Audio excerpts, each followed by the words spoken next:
بعد فرمایا گیا کہ زکات کا مد 8 ہے. انما الصدقات للفقراء والمساکین والعاملین علیہا والمؤلفۃ قلوبهم وفی الرقاب الغارمین وفی سبیل اللہ وابن السبیل. 8 بیان کے. فقراء الفقیر الذی لا مال له, جس کے پاس کوئی پیسہ ہی نہیں ہوتا, وہ آپ کی زکات کا مستحق ہے. دوسرے المسکین, مسکین کا مطلب کہ المتعفف, ضرورت مند ہے مگر وہ ہاتھ نہیں پھیلا رہا ہے, یا اس کو یوں سمجھ لیں کہ کماتا تو ہے, رکشہ چلا رہا ہے. ایک کے پاس رکشہ ہی نہیں ہے, کچھ ہے ہی نہیں ہے, وہ فقیر ہو. ایک کے پاس رکشہ ہے, کماتا بھی ہے, محنت بھی کرتا ہے, مگر 100 روپیہ کماتا ہے, دن میں 150 روپے کا خرچہ ہے, 300 روپے کا خرچہ ہے, یہ مسکین ہے, یہ آپ کے زکات کا مستحق. 2 تو انما الصدقات للفقراء والمساکین والعاملین, زکات کے اوپر کام کرنے والوں کو زکات سے دیا جائے گا. وفی الرقاب والمؤلفۃ قلوبهم, نئے جو اسلام لائے ہیں, نئے جو اسلام لائے تاکہ اسلام کے اوپر جمے رہے نو مسلم لوگ. یہ دیکھا گیا کتنے کام چور ہو جاتے ہیں یہ کہ زندگی بھر یہ نو مسلم رہتے ہیں, 10 سال کے بعد بھی بولتے ہیں میں نو مسلم ہوں. ارے 10 سال گزر گیا, اب بھی نو مسلم ہے, کام چور, وہ کام پہ لگاؤ. اس طرح لوگ بیگرز کی تعداد, بھک منگوں کی تعداد اسلام میں زیادہ بڑھا رہے ہیں, اور اسلام یہ چاہتا ہے کہ مانگنے والوں کی تعداد کم ہو, اسی وجہ سے زکات فرض ہوئی ہے. تو انما الصدقات للفقراء, فقیروں کے لیے, مسکینوں کے لیے, اس پر کام کرنے والوں کے لیے, اور والمؤلفۃ قلوب, جو نئے مسلم ہیں وہ, اور وفی الرقاب, گردن چھڑانے میں, گردن چھڑا.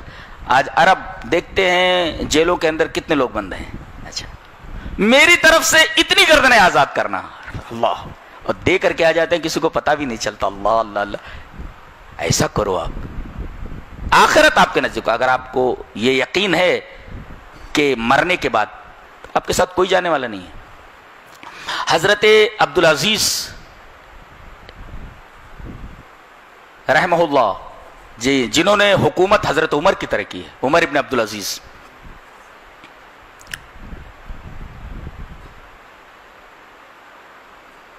مدینہ کا جب انہیں گورنر بنایا گیا تو شہزادے تھے یہ, ایسی خوشبوئیں لگاتے تھے, دن میں 3 4 دفعہ کپڑا پہنتے تھے, کپڑا ایک دفعہ پہن لیا تو دوسری مرتبہ نہیں پہنتے تھے, تقریباً وہ غریبوں کو دے دیا جاتا تھا.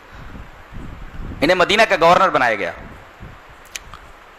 ان کے ساتھ بہت سارے لوگ, اور 40 اونٹوں پر ان کے کپڑے, ان کے ساز و سامان تعیش لدے ہوئے تھے. سارے لوگ پہلے پہنچ گئے, یہ بہت بعد میں پہنچے.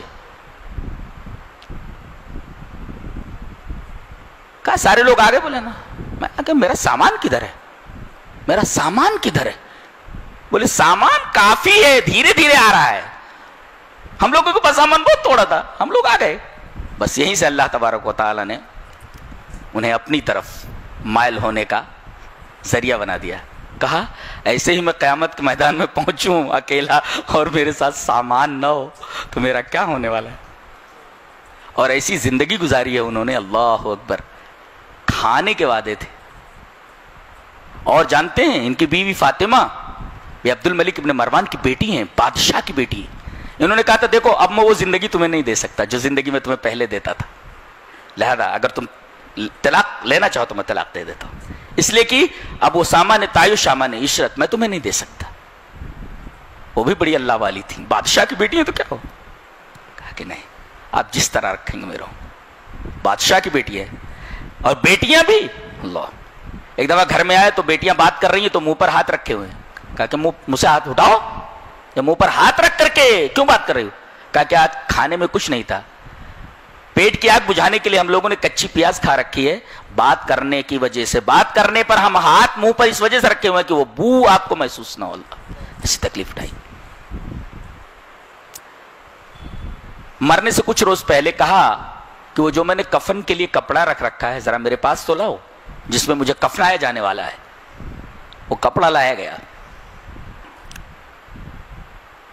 کپڑے کو دیکھ کر کہنے لگے اے دنیا, مجھے اتنا ہی کپڑا دیا جانے والا ہے, اے دنیا تیرا زیادہ بھی تھوڑا ہے, اور تیرا تھوڑا تو تھوڑا ہے ہی.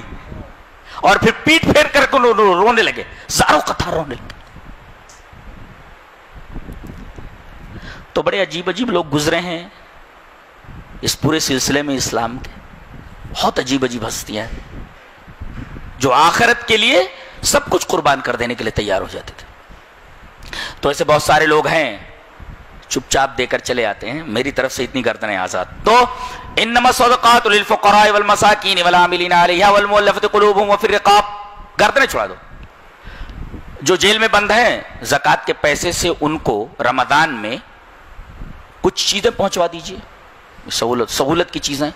باقاعدہ جیلر تو اجازت بھی دیتا ہے کہ آپ جا کر کے قیدیوں سے مل سکتے ہیں, کچھ اگر دینا چاہیں تو دے سکتے ہیں. کسی کے اوپر غلط کیس ہو گیا, زکوٰۃ کے پیسے سے اس کیس کو آپ ڈیل کیجئے, دیجئے اس کو تاکہ لڑے ہو. رقاب والغارمین, کوئی قرض دار ہے تو اس کا قرضہ دے دیجئے آپ.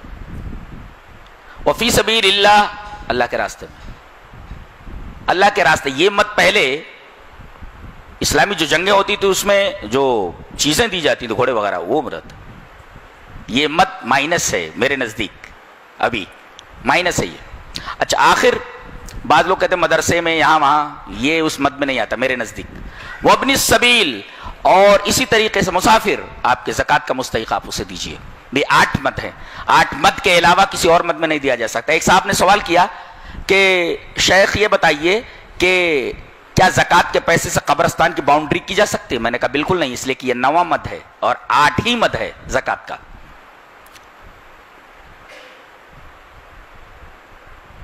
اسی طریقے سے زکوٰۃ کے بارے میں بہت سارے مسائل پوچھے گئے.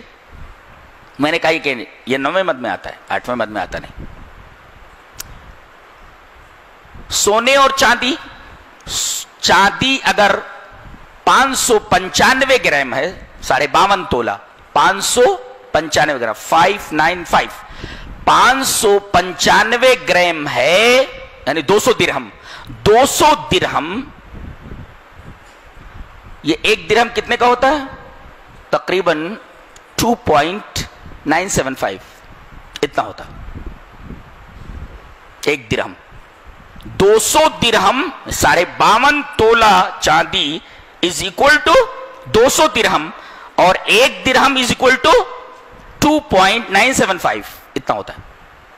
اور کل ملا کر کے 595 گرام چاندی اگر ہے تو اس کی قیمت لگائی جائے اور 2.5% کے حساب سے نکال دیا جائے. ایک سونا 7.5 تولہ 20 دینار, اور ایک دینار یہ ہوتا ہے 4.25. اس اعتبار سے 20 دینار کا 85 گرام سونا بنتا ہے. اگر کسی کے پاس 85 گرام سونا ہو تو قیمت لگائی جائے اور 2.5% کے حساب سے نکال دیا جائے. اور اگر کسی کے پاس 595 گرام چاندی ہو تو اس کی موجودہ قیمت لگا کر کے زکوٰۃ نکال دی جائے. اچھا آپ کے پاس سونا ہے. ہمارے ایک بھائی نے, دوست نے یہ سوال کیا تھا کہ شیخ ایسا ہے کہ ہمارے پاس جیسے سونا ہے تھوڑا سا ہے, تو اب یہ اس میں سے ہم پیسہ دینا چاہ رہے, تو قیمت خرید کو پیش نظر رکھا جائے یا قیمت فروخت کو؟ ارے بھائی جب آپ بیچیں گے تو کم پیسہ ملے گا آپ کو, اور جب آپ خریدیں گے تو زیادہ دینا پڑے گا آپ کو.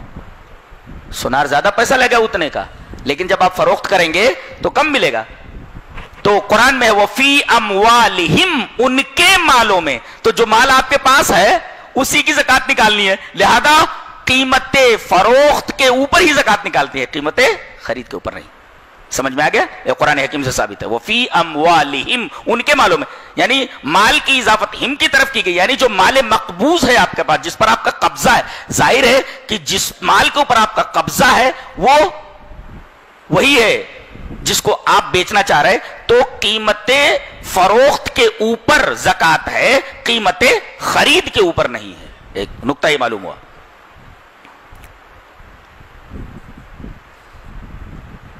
سبزی کے اوپر میں نے بتا دیا تھا, غلے کے اوپر, غلے کے اوپر 750 کلو ہو, 750, 750 کلو ہو تو 20واں یا 10واں, 20 من میں 2 من اگر بارانی پانی ہے, اور ٹیوب ویل سے ہے تو 20 من میں 1 من.